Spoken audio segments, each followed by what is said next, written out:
മുസ്ലിം league ഇടതുപക്ഷത്തേക്ക് വരുമോ എന്ന ആശങ്ക ഉറക്കെയും പതുക്കെയും കേരള രാഷ്ട്രീയത്തിലെ ഒരു സജീവ ചർച്ചാ വിഷയമായി നിലനിൽക്കുന്നുണ്ട്. സമീപകാലത്ത് ഉയർന്നു വന്ന എല്ലാ രാഷ്ട്രീയ പ്രശ്നങ്ങളിലും, അത് സർവ്വദേശീയ രാഷ്ട്രീയ പ്രശ്നങ്ങൾ തൊട്ട് ദേശീയ രാഷ്ട്രീയ പ്രശ്നവും കേരളത്തിലെ രാഷ്ട്രീയ പ്രശ്നവും ഉൾപ്പെടെ ഏത് രാഷ്ട്രീയ പ്രശ്നം കേരളത്തിൽ ഉയർന്നു വരുമ്പോഴും അതിൻ്റെ അടിസ്ഥാന ധാരയായി വർത്തിക്കുന്നുണ്ട് ഈ ക്വസ്റ്റ്യൻ: മുസ്ലിം ലീഗിനെ ഇടതുപക്ഷത്തേക്ക് അടുപ്പിക്കാൻ ശ്രമിക്കുന്നു, അടുക്കാൻ മുസ്ലിം ലീഗിലെ ഒരു വിഭാഗമെങ്കിലും വളരെ സജീവമായി ശ്രമിക്കുന്നു. അങ്ങനെ വന്നാൽ സംഭവിക്കാവുന്ന ഗുണദോഷ ഫലങ്ങൾ എന്താണ്? ഈ ചോദ്യം വളരെ പ്രധാനമാണ്. എനിക്ക് തോന്നുന്നു 3-4 തരത്തിലുള്ള അന്വേഷണങ്ങൾ ഇതുമായി നടക്കേണ്ടതുണ്ട്. ഒന്ന്, ഇടതുപക്ഷത്തിന് ചരിത്രത്തിൽ ആദ്യമായി ഒരു ഭരണ തുടർച്ച വന്നു. പിണറായി വിജയന്റെ രണ്ടാമത്തെ ഗവൺമെന്റ് 3 കൊല്ലം ഏതാണ്ട് പൂർത്തിയാക്കാൻ, 2-2.5 കൊല്ലം പൂർത്തിയാക്കി, പകുതി സമയം ബാക്കിയിരിക്കുന്നു. ഇടതുപക്ഷ ഗവൺമെന്റിനെതിരായി വലിയ വിമർശനങ്ങളും പ്രതിഷേധ കോലാഹലങ്ങളും ഒക്കെ സംസ്ഥാനത്താകെ നടക്കുമ്പോഴും വലിയ ആത്മവിശ്വാസത്തോടെ ഇടതുപക്ഷം ഭരണത്തിൽ മുന്നോട്ട് പോകുന്നു എന്ന് മാത്രമല്ല, അടുത്ത തെരഞ്ഞെടുപ്പിലും ഇടതുപക്ഷം തന്നെ, പിണറായി വിജയന്റെ സർക്കാർ തന്നെ വീണ്ടും അധികാരത്തിൽ വരും എന്ന ഒരു പ്രഖ്യാപനം പറഞ്ഞും പറയാതെയും ഇടതുപക്ഷ രാഷ്ട്രീയ പ്രവർത്തകന്മാർ മുന്നോട്ട് വെക്കുന്നുണ്ട്. അതിൻ്റെ അടിത്തറ എന്താണ് എന്ന് സാമാന്യം രാഷ്ട്രീയ നിരീക്ഷകന്മാർ അന്വേഷിക്കുമ്പോൾ കിട്ടുന്ന ഒരു ഉത്തരവുണ്ട്. അവരുടെ കയ്യിൽ കൃത്യമായ ഒരു ആക്ഷൻ പ്ലാൻ ഉണ്ട് ഇടതുപക്ഷത്തിൻ്റെ കയ്യിൽ. അത് ജനോപകാരപ്രദമായ പരിപാടികളുടെ ഒരു പാക്കേജ് ആവാം, അത് സമയബന്ധിതമായി നടപ്പാക്കാനുള്ളതാണ്. ആദ്യത്തെ വർഷം, രണ്ടാമത്തെ വർഷം, അവസാനത്തെ 5ാമത്തെ വർഷത്തേക്ക് വേണ്ടി മാത്രം അങ്ങേയറ്റം ജനപ്രിയമായ പരിപാടികളുടെ ഒരു പട്ടിക അവരുടെ കയ്യിൽ ഇപ്പോഴുണ്ട്. അതിൻ്റെ പ്ലാൻ തയ്യാറാക്കി വരുന്നു.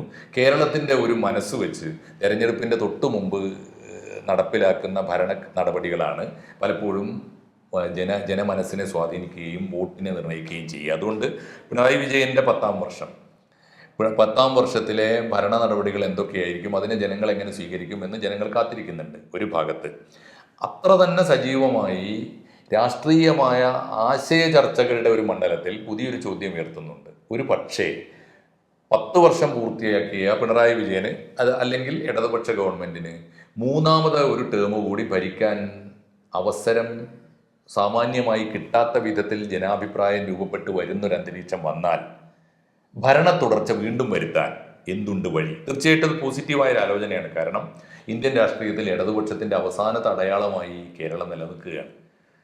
ഈ കേരളം കൂടി ഇല്ലായിരുന്നെങ്കിൽ ഇന്ത്യയിലെ ഈ മാറി വരുന്ന സാഹചര്യത്തിൽ ഇന്ത്യയിലെ ഇടതുപക്ഷത്തിന് പിടിച്ചു നിൽക്കാൻ ഒരു തുരുത്തെങ്കിലും ഉള്ളത് അവശേഷിക്കുമല്ലോ എന്ന ശങ്ക ഭരണത്തിൻ്റെ ഉപശാലകളിൽ മാത്രമല്ല, ഒരു മതേതര മനസ്സ് സൂക്ഷിക്കുന്ന മഹാഭൂരിപക്ഷം ജനങ്ങളിലുണ്ട്.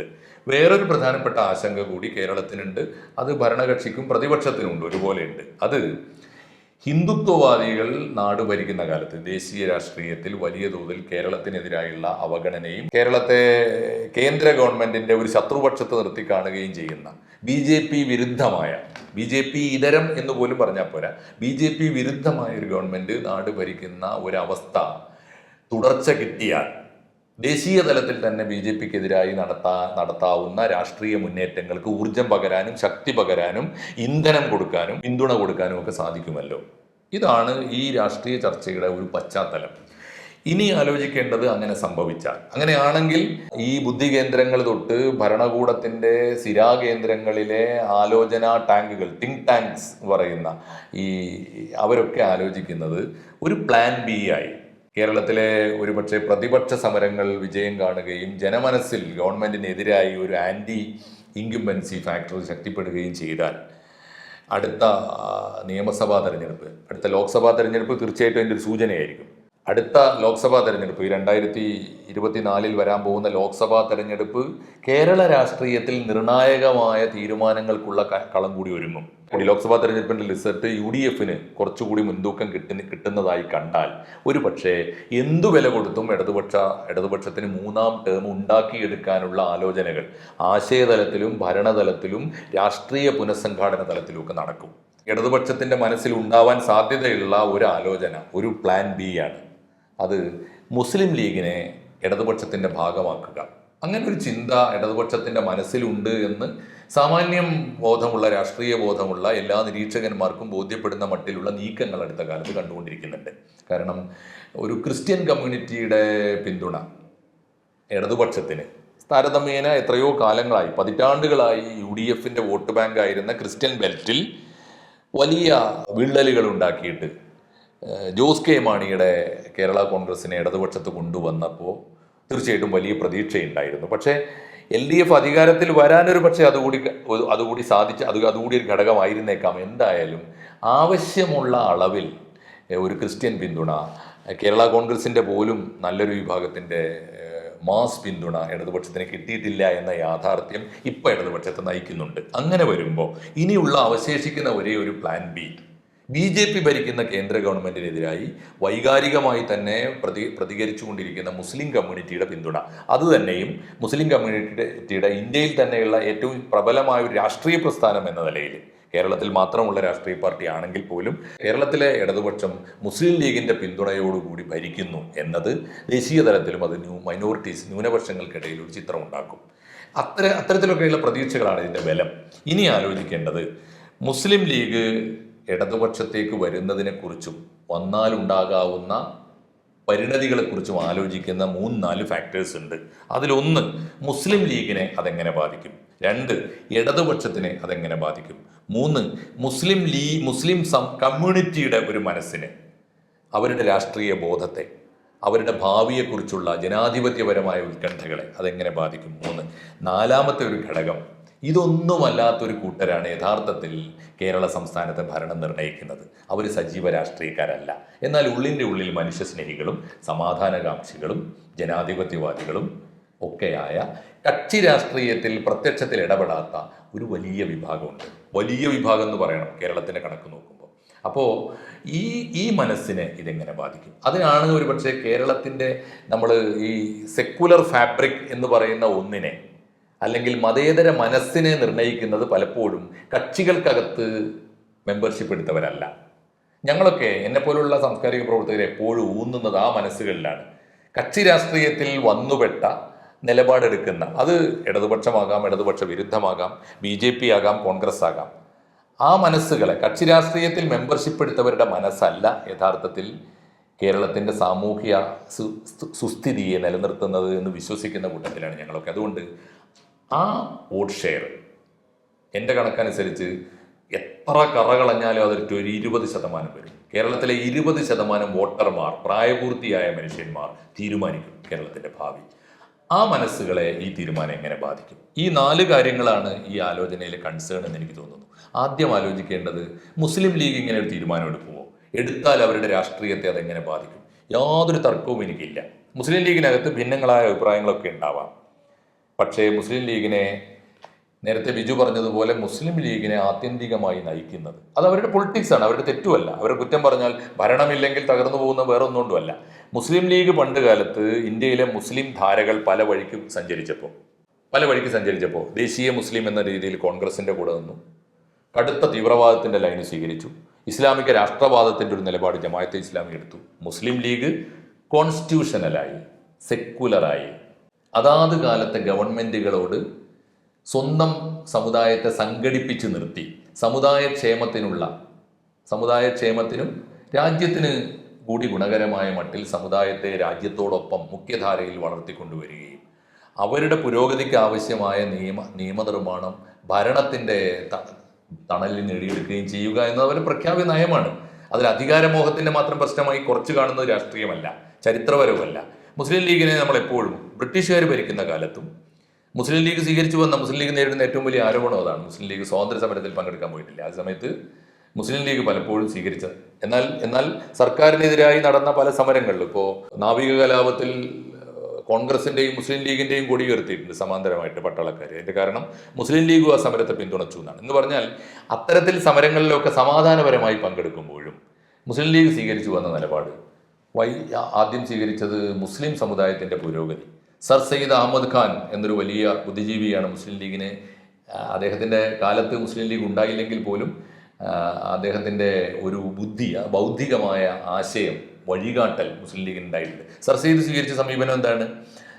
ബ്രിട്ടീഷുകാരോട് നേർക്ക് നേരെ പോരിന് പോകുന്നതിന് പകരം ബ്രിട്ടീഷുകാരുടെ ആനുകൂല്യത്തോടു കൂടി മുഹമ്മദൻ ആംഗ്ലോ ഓറിയൻ്റൽ കോളേജ് എന്ന പേരിൽ അലീഗറിൽ കോളേജ് തുടങ്ങുകയും അത് പിൽക്കാലത്ത് അലീഗർ മുസ്ലിം യൂണിവേഴ്സിറ്റിയായി വളരുകയും ആ യൂണിവേഴ്സിറ്റിയിൽ നിന്ന് ലക്ഷക്കണക്കിന് ബിരുദധാരികളെ പുറത്തുവിടുകയും അവർ ലോകം മുഴുവൻ പോയിട്ട് ഇന്ത്യൻ മുസ്ലിംസിൻ്റെ പുരോഗതിയുടെ അല്ലെങ്കിൽ അന്തസ്സിൻ്റെയും അഭിമാനത്തിൻ്റെയും അഭിമാനകരമായ ആസ്തിക്യം എന്ന മുസ്ലിം ലീഗിൻ്റെ മുദ്രാവാക്യം എന്നൊക്കെ പിൽക്കാലത്താണ്. ഇങ്ങനെ ഭരണഘടനാനുസൃതമായ മാർഗത്തിലൂടെ പാകിസ്ഥാൻ എന്നത് മുസ്ലിങ്ങൾക്ക് ഭൂരിപക്ഷമുള്ള ഒരു പ്രദേശത്തെ, ഇന്നത്തെ ഈ വടക്ക് പടിഞ്ഞാറും വടക്ക് കിഴക്കുമുള്ള പ്രദേശത്ത് മുസ്ലിങ്ങൾക്ക് ഭൂരിപക്ഷം ഉണ്ടായിരുന്നാൽ കൂടി ആ പ്രദേശങ്ങൾ ചേർന്ന ഒരു സമ്പൂർണ്ണ ഇന്ത്യയിൽ നിന്നുകൊണ്ട് വിലപേശുമ്പോൾ ജനാധിപത്യപരമായ പോക്കിൽ എപ്പോഴും അവർക്ക് അവരുടേതായ നിർണയാവകാശം മൊത്തത്തിലെ ഇന്ത്യയിൽ വരില്ല. അത് സ്വാതന്ത്ര്യത്തിന് മുമ്പ് നടന്ന 37ലേക്കുള്ള പൊതു തെരഞ്ഞെടുപ്പുകളിൽ അവർ കണ്ടതാണ്. അതിൽ നിന്ന് പഠിച്ച പാഠമാണ്. ഈ മുസ്ലിങ്ങൾക്ക് ഒറ്റക്ക് തീരുമാനമെടുക്കാനുള്ള നിർണയാവകാശം കിട്ടുന്ന പ്രദേശങ്ങളെ വേറിട്ട് separate Muslim state in or out of India എന്ന് പാകിസ്ഥാൻ പ്രമേയത്തിൽ പറഞ്ഞത് അങ്ങനെ. ഇന്നിപ്പോൾ കുറേ കാലത്തിന് ശേഷം നമ്മൾ പാകിസ്ഥാൻ പ്രമേയത്തെയും പാകിസ്ഥാൻ വാദത്തെയും ഒക്കെ നേരിടുമ്പോൾ മുസ്ലിം ലീഗിൻ്റെ ഈ പൊളിറ്റിക്സിൻ്റെ ഒരു രീതിയുണ്ട്. അത് കോൺസ്റ്റിറ്റ്യൂഷനിലാണ്. അവർ അഗ്രസീവ് അല്ല, സമരമാർഗങ്ങളല്ല, തീവ്രവാദത്തിൻ്റെ മാർഗമല്ല. ആ മാർഗം സ്വീകരിച്ചു വന്നതാണ് ലീഗ്. അതുകൊണ്ട് മുസ്ലിം ലീഗിൻ്റെ മുമ്പിലുള്ള പോസിറ്റീവായ, സത്യസന്ധമായ, സ്ട്രെയിറ്റായ, സുതാര്യമായ മാർഗം തന്നെയാണ് ഭരണത്തിലൂടെ അധികാരങ്ങൾ നേടിയെടുക്കുക. അല്ലാതെ നിരന്തരമായ സമരത്തിലൂടെ സർവശക്തമായൊരു ഗവൺമെന്റിനോട് നേരിടാൻ പോയാൽ എന്ത് സംഭവിക്കുമെന്ന് 1921 മലബാറിന് പഠിപ്പിച്ചു തന്നിട്ടുണ്ട്. അന്നും മുസ്ലിം ലീഗ് ആ കലാപത്തിന് എതിരായി നിലപാടെടുത്തത് ഈ സുവ്യക്തമായ നയത്തിൻ്റെ അടിസ്ഥാനത്തിലാണ്. അല്ലാതെ ദേശാഭിമാനം ഇല്ലാത്തതുകൊണ്ടല്ല. സർവായുധ സജ്ജമായൊരു സാമ്രാജ്യത്തോട് കയ്യിലൊന്നുമില്ലാത്ത, പരിശീലനം പോലും ഇല്ലാത്ത, പച്ചമട്ടലും പിച്ചാത്തിയുമായി ഏറ്റുമുട്ടാൻ പോയാൽ എന്ത് സംഭവിക്കുമെന്ന് കാലേക്കുട്ടി അറിയാൻ ശേഷിയുള്ള ഒരു ലീഡർഷിപ്പ് അന്ന് അഖിലേന്ത്യാ തലത്തിൽ മുസ്ലിം ലീഗിന് ഉള്ളതുകൊണ്ടാണ് ഖിലാഫത്ത് പ്രമേയത്തെ മുസ്ലിം ലീഗ് തള്ളി പറഞ്ഞത്. ആ നിലപാട് തന്നെയാണ് ഇപ്പോഴും സൂക്ഷിക്കുന്നത്. അതുകൊണ്ട് മുസ്ലിം ലീഗ് ആത്മാർത്ഥമായി ആഗ്രഹിക്കുന്നു, ദീർഘകാലം ഭരണത്തിന് പുറത്തു നിൽക്കുന്ന കാലത്തോളം മുസ്ലിം കമ്മ്യൂണിറ്റിയുടെ ക്ഷേമത്തിന് വേണ്ടി ഒന്നും ചെയ്യാൻ അവർക്ക് സാധ്യമല്ല. മാറി മാറി വരുന്ന ഗവൺമെന്റുകൾ അവർക്ക് തോന്നിയത്, അവരുടെ ബോധ്യപ്രകാരം മുസ്ലിം കമ്മ്യൂണിറ്റിക്ക് ഗുണകരമായി ചെയ്തിട്ടുണ്ട്. തീർച്ചയായും 1957ലെയും 59ലെയും കമ്മ്യൂണിസ്റ്റ് ഗവൺമെന്റ്, അവിഭക്ത കമ്മ്യൂണിസ്റ്റ് പാർട്ടി കേരളം ഭരിച്ച കാലത്താണ് മുസ്ലിങ്ങൾക്ക് അനുകൂലമായ ഒട്ടേറെ നിയമനിർമ്മാണങ്ങൾ കൊണ്ടുവന്നത്. അത് ഇടതുപക്ഷത്തിൻ്റെ ഒരു മഹാമനസ്സാണ്, ഇടതുപക്ഷത്തിൻ്റെ ഒരു നയമാണ്, ഇടതുപക്ഷത്തിൻ്റെ ഒരു മാനവികമായ വീക്ഷണമാണ്. അതെപ്പോഴും ഉണ്ടായിക്കൊള്ളണമെന്നില്ല. പക്ഷേ അത്തരം ഭരണത്തിൽ മുസ്ലിം ലീഗിന് കൂടി സ്വാധീനം ഉണ്ടായാൽ കുറെ കൂടി വേഗത്തിൽ, കുറെ കൂടി വിപുലമായി മുസ്ലിം കമ്മ്യൂണിറ്റിക്ക് അനുകൂലമായ ഒരുപാട് കാര്യങ്ങൾ ചെയ്യാൻ പറ്റും എന്നതിൻ്റെ തെളിവാണ് 67ലെ ഗവൺമെൻറ്റിൽ, 1967ലെ EMS ഗവൺമെൻറ്റിൽ മുസ്ലിം ലീഗ് വന്നത്. മുസ്ലിം ലീഗ് വന്നതിൻ്റെ മെച്ചം തീർച്ചയായിട്ടും ഉണ്ടായിട്ടുണ്ട്. ഇനി അങ്ങനെ ആലോചിക്കുമ്പോൾ ഭരണപക്ഷത്ത് നിൽക്കുകയും ഭരണത്തിൽ നേരിട്ട് പങ്കാളികളാകാൻ അവസരം കിട്ടുകയുമാണ് ഇന്ത്യയിലെ മുസ്ലിം കമ്മ്യൂണിറ്റിയുടെ ക്ഷേമത്തിനുള്ള വഴി എന്ന് മുസ്ലിം ലീഗ് തീരുമാനിച്ചാൽ അതിനെ ആശയപരമായി കുറ്റപ്പെടുത്താൻ കഴിയില്ല. അതാണ് അവരുടെ നയം, അതാണ് അവരുടെ നിലപാട്. ഇപ്പോൾ മുസ്ലിം ലീഗിനെ നയിക്കുന്ന ഏതെങ്കിലും ഒരു നേതാവിൻ്റെ അധികാരമോഹം കൊണ്ടാണ്. മൂപ്പർക്ക് അധികാരമില്ലെങ്കിൽ ജീവിക്കാൻ പറ്റില്ല, ഇവിടെ ഇല്ലെങ്കിൽ അവിടെ കിട്ടുമോ നോക്കി MP ആകാൻ പോവുകയും പിന്നെ മന്ത്രിയായി മാറി. അതൊക്കെ പരിഹാസ്യമായി തീരുന്നത് മുസ്ലിം ലീഗിന് ഈ നയപരമായ നിലപാടിൽ നിന്നുകൊണ്ട് അതിന് മറുപടി പറയാൻ പറ്റാത്തത് കൊണ്ടാണ്. സത്യത്തിൽ അതല്ല അതിൻ്റെ കാരണം. അപ്പോൾ അങ്ങനെ വരുമ്പോൾ മുസ്ലിം ലീഗിന് അധികാരത്തിൽ പങ്കുപറ്റാൻ അവസരം കിട്ടുമെങ്കിൽ തീർച്ചയായിട്ടും അവർ ഉപയോഗിക്കും. അത് അവരുടെ നയപരിപാടിയാണ്, അവരുടെ പ്രഖ്യാപിതമായ അടിസ്ഥാന രാഷ്ട്രീയമാണ്. അങ്ങനെ വരുമ്പോൾ പ്രത്യക്ഷത്തിൽ ഇപ്പോൾ മുസ്ലിം ലീഗിനകത്ത് ഒരു ഗ്രൂപ്പ് ഇടതുപക്ഷത്തിൻ്റെ കൂടെ കൂടിക്കൂടാ എന്ന് വാശി പിടിക്കുന്നവരുണ്ട്. ഇതിനേക്കാൾ വലിയ വാശി ഒരു പക്ഷേ കമ്മ്യൂണിസ്റ്റ് വിരോധം. കമ്മ്യൂണിസ്റ്റുകാർ കടുത്ത മുസ്ലിം വിരുദ്ധരാണ്, ഇസ്ലാമിക വിരുദ്ധരാണ്, മതവിരുദ്ധരാണ്, പടച്ചോനെതിരാണ്, അള്ളാഹുവിൻ്റെ ശത്രുക്കളാണ് എന്നൊക്കെ പറഞ്ഞിരുന്ന കാലത്താണ്, ഓർമ്മയില്ലേ, 1967ലെ മുന്നണിയിൽ മുസ്ലിം ലീഗ് വന്നത്. അത് തീർച്ചയായിട്ടും മുസ്ലിം കമ്മ്യൂണിറ്റിയുടെ, മുസ്ലിം ലീഗിനെ പോലുള്ള ഒരു രാഷ്ട്രീയ പാർട്ടി മറ്റ് ഇസ്ലാമിക രാഷ്ട്രീയ ധാരകളിൽ നിന്ന് വ്യത്യസ്തമായി സൂക്ഷിക്കുന്ന ഒരു രാഷ്ട്രീയ നിലപാടിൻ്റെ ഐഡന്റിറ്റി, അതിൻ്റെ വ്യതിരിക്തത ഇടതുപക്ഷം തിരിച്ചറിഞ്ഞതുകൊണ്ട് കൂടിയാണ് EMS തമ്പൂരിപ്പാടിനെ പോലുള്ള സ്വീകരിച്ച് കഴിഞ്ഞിട്ടപ്പോൾ അങ്ങനെ വരുമ്പോൾ ഇതിനേക്കാളും വാശിയുള്ളവർക്ക് അന്നുണ്ടായിരുന്നു. അവരെ മറികടന്നിട്ട്, അതും സംശുദ്ധരായ നേതാക്കൾ, അതിനൊരു ഗുണമുണ്ടായിരുന്നു കേട്ടോ. അന്നത്തെ നേതാക്കന്മാർക്ക് വിശുദ്ധി ഉണ്ടായിരുന്നു, വിശ്വാസ്യത ഉണ്ടായിരുന്നു. അവർ പറഞ്ഞാൽ അന്തിമമായി, ഇപ്പോൾ ബാഫക്കി തങ്ങൾ പറഞ്ഞാൽ, പൂക്കോയ തങ്ങൾ പറഞ്ഞാൽ ജനങ്ങൾ വിശ്വസിക്കുമായിരുന്നു. അത് ജനങ്ങളെ വിശ്വസിപ്പിക്കുന്ന മട്ടിൽ നിസ്വാർത്ഥമായ നേതൃപാഠവും ഉണ്ടായിരുന്ന CH മുഹമ്മദ് കോയെ പോലുള്ള നേതാക്കൾ ഉണ്ടായിരുന്നു. ബാപ്പുകുരികളെ പോലുള്ള നേതാക്കൾ ഉണ്ടായിരുന്നു. നിസ്വാർത്ഥരായിരുന്നു അവർ, അഴിമതിരഹിതരായിരുന്നു അവർ. അതുകൊണ്ട് ഇടതുപക്ഷ മുന്നണിയിൽ ആദ്യമായി മന്ത്രിയാകാൻ അവസരം കിട്ടിയിട്ട് മഞ്ചേരിയിൽ നിന്ന് യാത്രയപ്പ് കൊടുക്കുമ്പോൾ ബാപ്പുകുരിക്കൾ പറയുന്നുണ്ട്. ബാപ്പുകുരിക്കളും CH ആയിരുന്നല്ലോ അന്ന്. ബാപ്പുകുരിക്കൾ പറയുന്നുണ്ട്, ആദ്യമായി 2 മന്ത്രിസ്ഥാനം കിട്ടിയപ്പോൾ ബാപ്പുകുരിക്കൾ പറയുന്നത് ഇങ്ങനെയാണ്: എന്നെക്കുറിച്ച്, ഞങ്ങളെക്കുറിച്ച്, മുസ്ലിം ലീഗിൻ്റെ മന്ത്രിമാരെക്കുറിച്ച് ഒരു പക്ഷേ കഴിവുകെട്ട മന്ത്രിമാരായിരുന്നു എന്ന് കാലം പറഞ്ഞേക്കും, നിങ്ങളത് പുറത്തേക്കുക. പക്ഷേ ഞങ്ങൾ അഴിമതിക്കാരായിരുന്നു എന്ന് എന്നെങ്കിലും ആരെങ്കിലും പറഞ്ഞാൽ നിങ്ങൾ പൊറുക്കരുത് എന്ന് പറയുന്നുണ്ട്. അഥവാ വാക്ക് അവർക്ക് വിശ്വാസം ഉണ്ടായിരുന്നു ജനത്തിന്. അതുകൊണ്ട് മുസ്ലിം ലീഗിൻ്റെ മന്ത്രിമാരുടെ ഒരു ട്രാക്ക് റെക്കോർഡ് നോക്കുമ്പോൾ അഴിമതിക്കാരാവുന്നത് പിൽക്കാലത്താണ്. അപ്പോൾ അഴിമതിക്കാരൊന്നും അല്ലാതിരുന്ന, വിശ്വാസ്യതയുണ്ടായിരുന്ന, സംശുദ്ധി ഉണ്ടായിരുന്ന നേതാക്കന്മാരുടെ കാലത്ത് ഇടതുപക്ഷത്തിൻ്റെ കൂടെ നിൽക്കാൻ പറ്റിയിട്ടുണ്ട്. അന്ന് കമ്മ്യൂണിസ്റ്റുകാർ ഇതിനേക്കാളും വലിയ ആദർശ ശുദ്ധി സൂക്ഷിക്കുന്നവരാണ്, ശുദ്ധ ഭൗതികവാദികളാണ്, മതങ്ങളോട് ചർച്ച പോലും പാടില്ല എന്നൊക്കെ കരുതിയിരുന്ന കാലത്താണ് ഒരു വലിയ വിപ്ലവകരമായ കമ്മ്യൂണിസ്റ്റ് പാർട്ടി തെരഞ്ഞെടുപ്പിലൂടെ അധികാരത്തിൽ വന്നതുപോലെ തന്നെയാണ് മുസ്ലിം ലീഗിനെ സ്വീകരിക്കാൻ. അതുകൊണ്ട് മുസ്ലിം ലീഗിൻ്റെ ഭാഗത്ത് നിന്ന് ഇടതുപക്ഷത്തേക്ക് വരിക എന്ന മോഹം അധികാരത്തിൻ്റെ മാത്രം മോഹമല്ല, അത് രാഷ്ട്രീയമായ ഒരു ശരിയുടെ നയം കൂടിയാണ്. അത് ന്യായമാണ്. ഇപ്പോൾ KM ഷാജിയെ പോലുള്ള ചിലരൊക്കെ, KPA മജീദോ ആരൊക്കെയോ ഇതിനെതിരായി സംസാരിക്കുന്നു എന്ന് ഞാൻ കേട്ടു. അതൊക്കെ താൽക്കാലികമായിരിക്കും. കാരണം ഇതൊക്കെ ആരുടെയെങ്കിലുമൊക്കെ വ്യാമോഹം മാത്രമാണ്. ഇടതുപക്ഷം സ്വീകരിക്കാൻ സാധ്യതയില്ല എന്നൊക്കെ അറിഞ്ഞിട്ടായിരിക്കും ആ കോലാഹലമൊക്കെ. ഇടതുപക്ഷം തുറന്ന മനസ്സോടെ സ്വീകരിക്കാൻ തയ്യാറാണ് എന്ന് വന്നാൽ മുസ്ലിം ലീഗിന് അധികാര പങ്കാളിത്തത്തിന് അന്തസ്സോടെ, ഇടതുപക്ഷത്തിൻ്റെ കൂടെ കുറെ കൂടി അന്തസ്സോടെ ഭരിക്കാൻ അവസരം കിട്ടുമ്പോൾ അത് സ്വീകരിക്കുമെന്നാണ് എൻ്റെ വിശ്വാസം. ഷാജിയെ പോലുള്ളവർ അതാത് സമയത്തെ രാഷ്ട്രീയം അത് വളരെ സെൻസിറ്റീവായി പറഞ്ഞുകൊണ്ടേയിരിക്കും. അതൊക്കെ താൽക്കാലികമായ ഒരു ഗിമ്മിക്കിൻ്റെ ലെവലിൽ കാണേണ്ടതേ ഉള്ളൂ. മുസ്ലിം ലീഗ് ഒരു തീരുമാനമെടുത്താൽ ഒരു പക്ഷേ ഷാജി ആയിരിക്കും ആ ജാഥ നയിക്കുക, ഇടതുപക്ഷത്തേക്കുള്ള ജാഥ. അതൊക്കെ അങ്ങനെ നമ്മൾ പ്രതീക്ഷിച്ചാൽ മതി. രണ്ടാമത്തെ ഭാഗം, അങ്ങനെ ഒരു തീരുമാനം മുസ്ലിം ലീഗ് എടുത്താൽ അത് മുസ്ലിം കമ്മ്യൂണിറ്റിയെ എങ്ങനെ ബാധിക്കും? ആദരണീയനായ സമസ്തയുടെ പ്രസിഡന്റ് സയ്യിദ് ജിഫ്രി തങ്ങൾ വലിയ ആശങ്കയൊന്നുമില്ലാതെ അദ്ദേഹം പറഞ്ഞിട്ടുണ്ട്, ഏത് രാഷ്ട്രീയ പാർട്ടി ഏത് മുന്നണിയിൽ പോയിക്കൊള്ളട്ടെ അത് സമസ്തയെ ബാധിക്കില്ല. എന്നുവെച്ചാൽ സുന്നികളുടെ ആധികാരിക സംഘടനയാണല്ലോ സമസ്ത. മാത്രമല്ല അക്കാര്യത്തിൽ ഇപ്പോൾ 2 സുന്നികൾ, പ്രബലമായി ശത്രുക്കളെ പോലെ പൊരുതിക്കൊണ്ടിരുന്ന സുന്നികൾ തമ്മിൽ അഭിപ്രായ വ്യത്യാസമില്ല. കാരണം മുസ്ലിം ലീഗിൻ്റെ രാഷ്ട്രീയമായ കെടുതിയിൽ നിന്ന്, അക്രമങ്ങൾ എന്ന് പറഞ്ഞാൽ ഭരണപരമായ അക്രമവും കായികമായ അക്രമങ്ങളെയും നേരിടാൻ ഇടതുപക്ഷത്തിൻ്റെ പിന്തുണയോടെ നിന്നവരാണ് AP കാന്തപുരം വിഭാഗം. ഇപ്പം 2 കൂട്ടരും